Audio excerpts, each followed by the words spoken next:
Hello. Thank you, Kathleen. It's always Welcome. great to be on the same stage as you, as before. I'm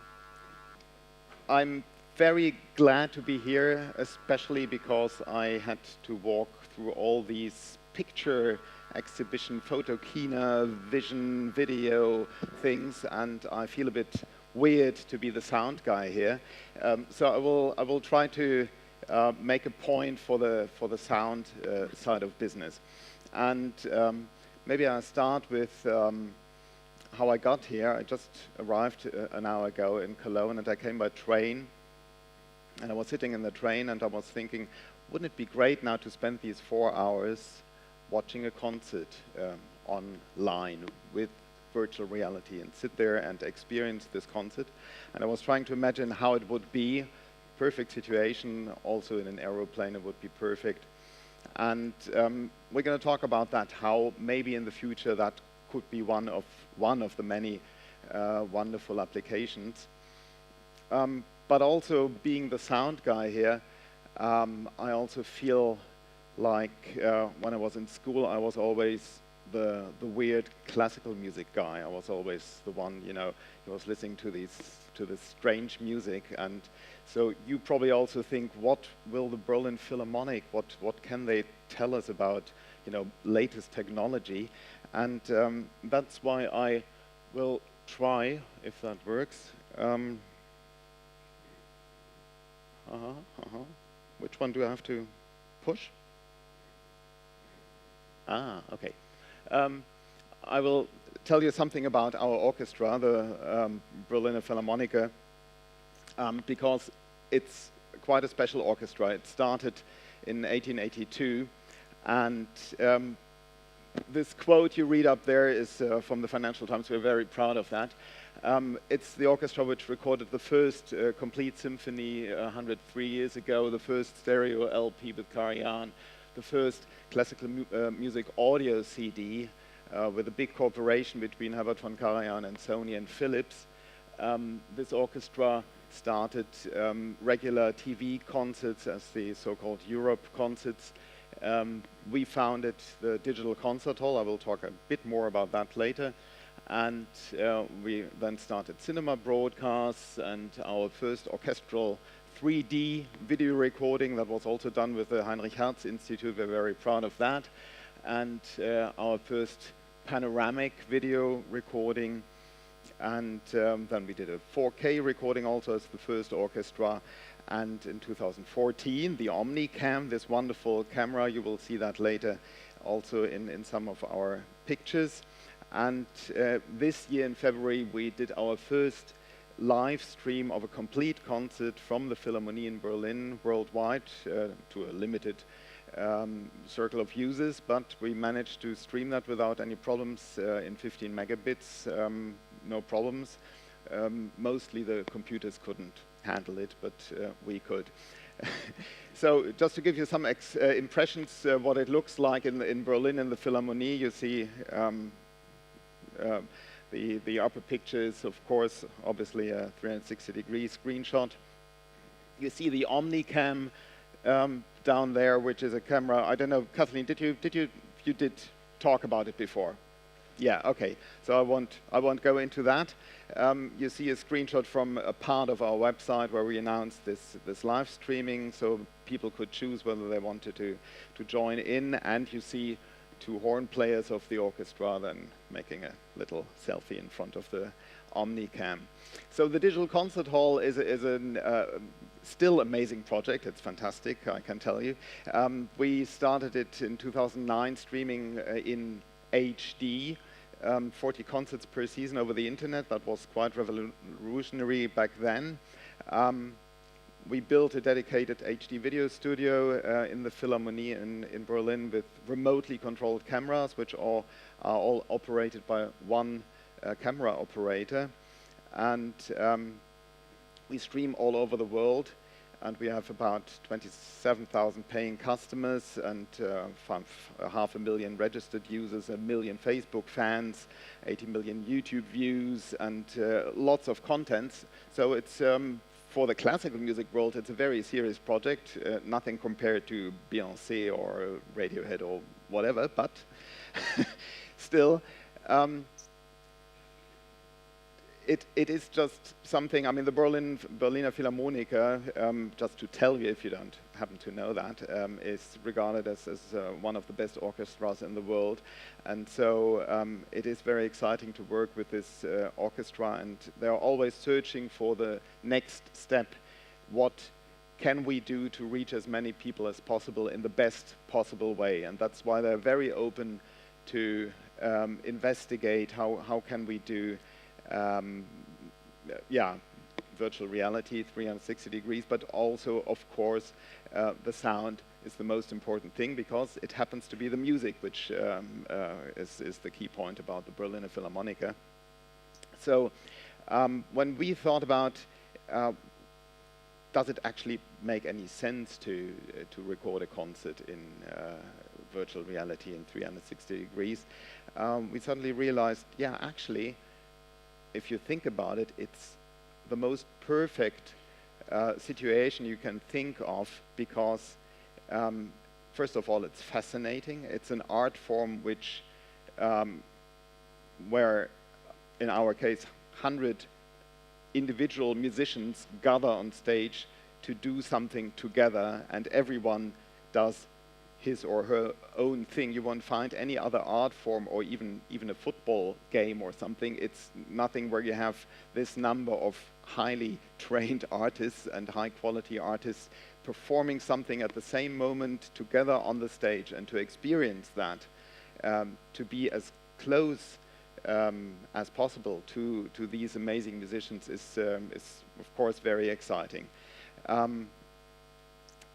Then there's this strange thing called aura, which in the classical music field is maybe a stronger expression than in the pop or rock world. You wouldn't talk about aura, but if you've ever experienced a concert in the Berliner Philharmonic, you feel this special thing which is in the air, which is a combination not only of the music and not only of looking to the stage, but it's the whole experience. It's the room, it's the 2,000 people sitting behind you and around you, and it's the atmosphere in the air, and it's before and after, and then the music starts and everything concentrates just on this audio experience. This is something very unique, I think. What happens is something very complex, so it's very demanding both for the listeners and also for the people who are trying to transport it into the world. This word which we hear every day a couple of times, it has a narrative component, because what happens in music, it has a start, it has an end, and a story basically is told in the music. It's something which happens in the room, so it produces something which you can only experience as real if you can record it as a spatial sound. Otherwise, it'll sound like a little radio or something. You have to experience what happens in the hall. And our building, the Berliner Philharmonic, which is now a bit more than 50 years old, has been designed, of course, to have a fantastic acoustic. All architects try that, but it doesn't always work. But in this case, luckily, it worked quite well. And the acoustics of the Berliner Philharmonic are famous. And if you sit there and you can transport that to any other place and sit in this field of sound, this is also something very exciting.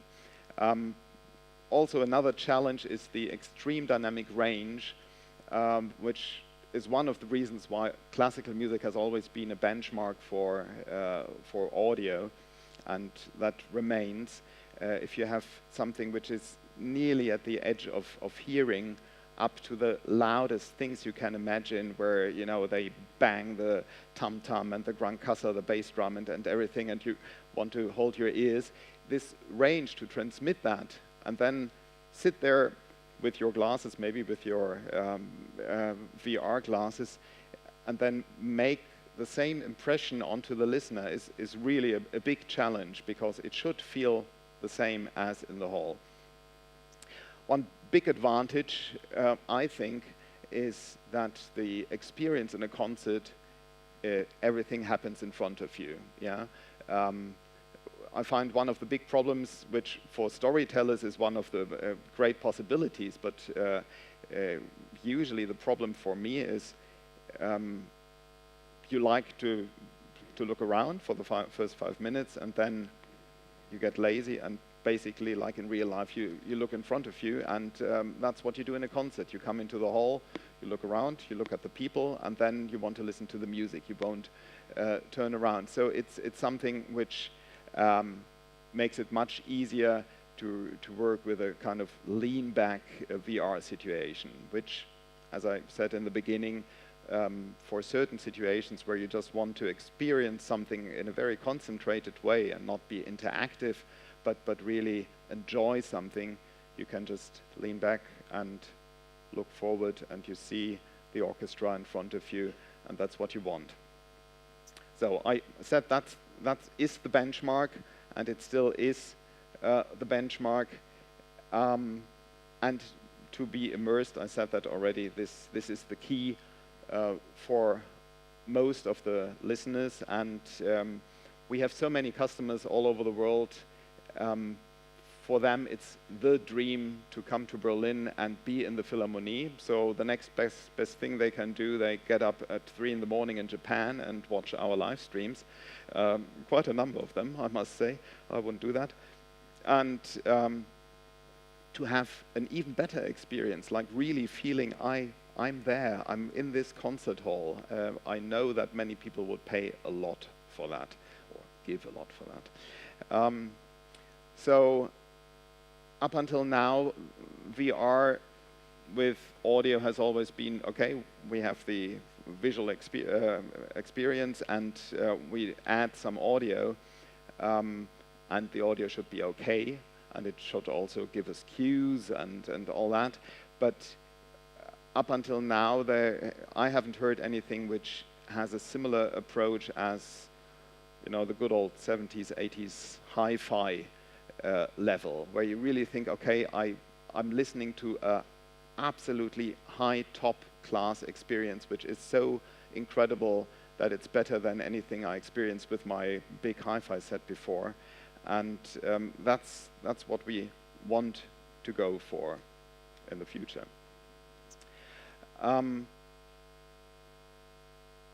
Yeah, and for me, the most important part to have this experience is, which seems to contradict the word immersive, the sound.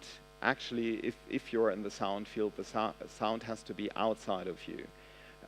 We all know that if we're listening with headphones, the sound is between our ears. It's never outside, but what we hear is in the middle of our head, which is fine. This is great. If I'm in the subway, if I'm jogging or something, I want the sound to be there because it feels intimate, it feels direct. I'm really inside the sound. But this is not the natural experience. If I'm in a real world, all the sound comes from outside, and I hear the sound from outside and never from inside my head. So that needs to be solved in order to create a truly realistic experience, and that is actually quite tricky to do that. It's not enough just to record spatial audio with whatever means you do that, but this externalization effect only works if it's absolutely correctly adapted and adjusted to your individual head. And only if that is done, then you can hear sound sources coming from outside.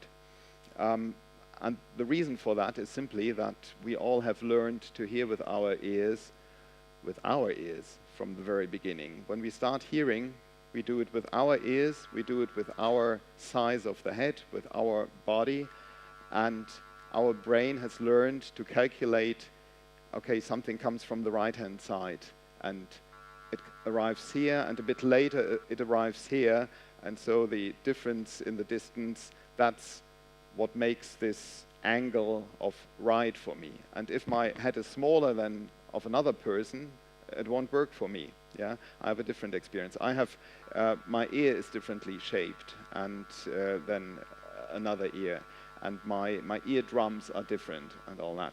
So only if something is measured individually for my ears, then I can hear a recording as if it would be played back in the room I'm listening to. And this is called HRTF, the head-related transfer function, and that can be individualized. And there are various ways, which we will see later. And another very important component is the head tracking, which fortunately we have in VR.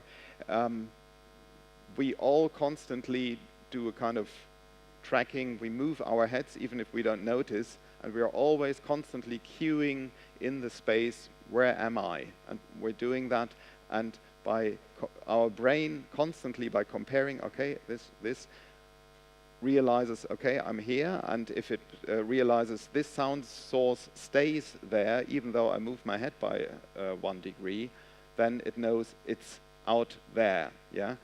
And so the combination of these head-related transfer functions and the head tracking makes it possible to have a sound field around us. So for recording in either binaural or let's call it 3D audio, there are various tools on the market now. This is by no means a complete overview. I will just tell you from my experience what we've done so far with the Berliner Philharmonic in Berlin. There are many more tools, but we have experience with that, and yeah, maybe that's I hope that's going to be interesting for you.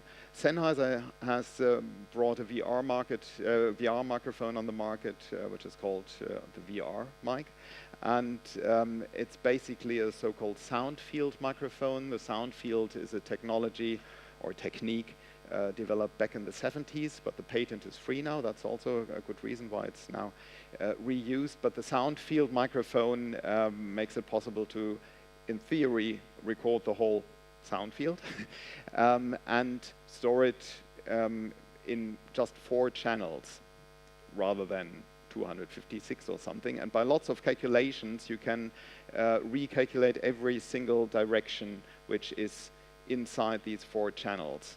In theory, it's a bit more complicated, but I stay on that level. And so this VR microphone from Sennheiser, which you can combine then with software to form exactly these sound spheres and these directions you want to have, is a very cool tool. There's a microphone by Schöps, which is also a German microphone manufacturer. That's the second picture on the right, which you can see there. And you can, of course, work with custom microphone arrays. Our recording with the Omni Cam, for instance, was done with 8 microphones on top of the camera in a circle. If you know what you're doing, that's easily possible as well. You need the right software tools then to also recalculate the sound picture with that. And another way is using a dummy head. Some people will know that still from the 80s or even the 70s are the people who and in the 70s, 73, Neumann brought that dummy head on the market, and it suddenly lots of radio plays came on the market which were using the dummy head because it had such a realistic sound picture. You could also, if you happen to have the same shape as this head and you were listening to that in the radio, you could have the same experience like hearing something from behind, even you had only your headphones on. If you didn't have the same shape, then shame.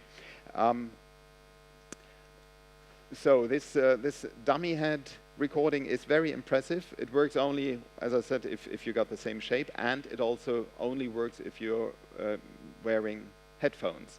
That's the main reason why it didn't continue, because over loudspeakers it sounds quite ghastly, actually. But there are new technologies which are trying to avoid just that, but that's not so interesting for us in the VR context. But with headphones, it works beautifully.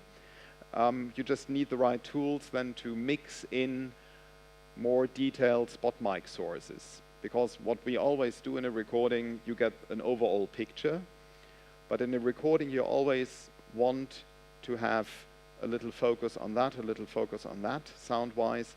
And for that, you need additional microphones, which are trying to balance the distance in the hall, which visually is changed by looking at it. And so you also acoustically need to have instruments which are far in the back of the hall, for instance. You have to make them a bit more audible, simply.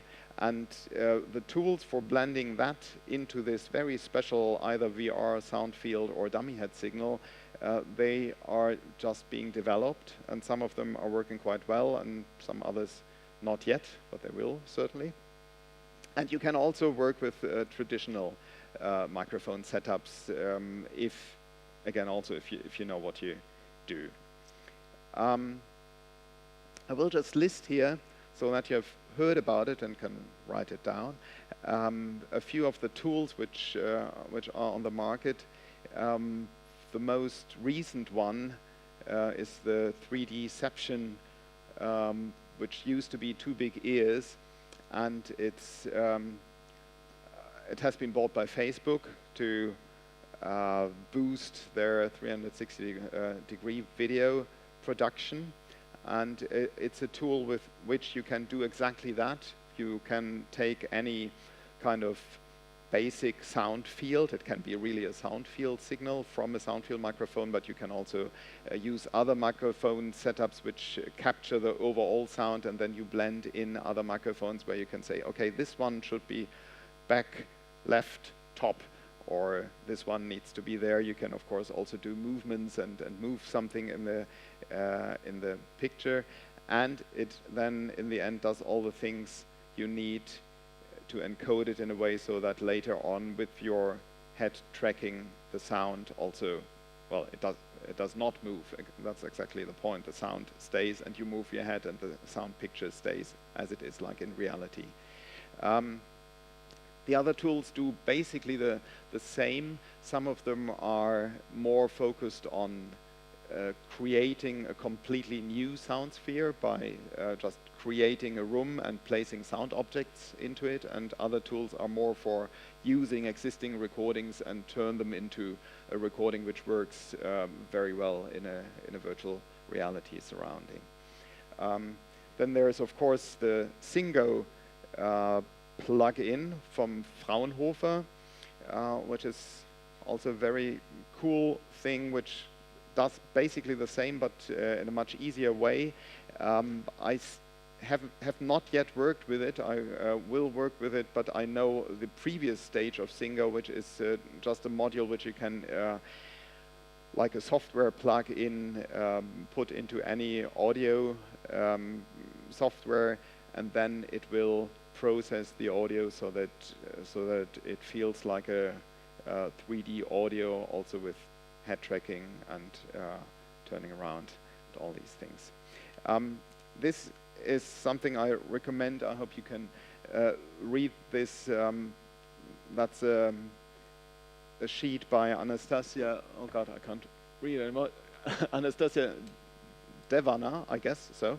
And she made a beautiful comparison table for these different tools. I won't go through that now. And for playback, now it gets tricky. And what I said before about the truly immersive sound experience, that you feel that the sound is coming from outside, that works only, as I said, with the head-related transfer functions and head tracking. And there are now, the interesting thing is that there are now headphones coming onto the market which do exactly that, but they started without virtual reality. So they thought, well, we take normal audio and make it possible so that people feel I listen to whatever recording and it feels like it's not coming from inside my head but from outside. And also with head tracking so that you can turn around. You don't need glasses for that, yeah, but it's all built into the headphones. So you basically could use these kind of headphones for VR software which don't have any sound API built in for turning the sound.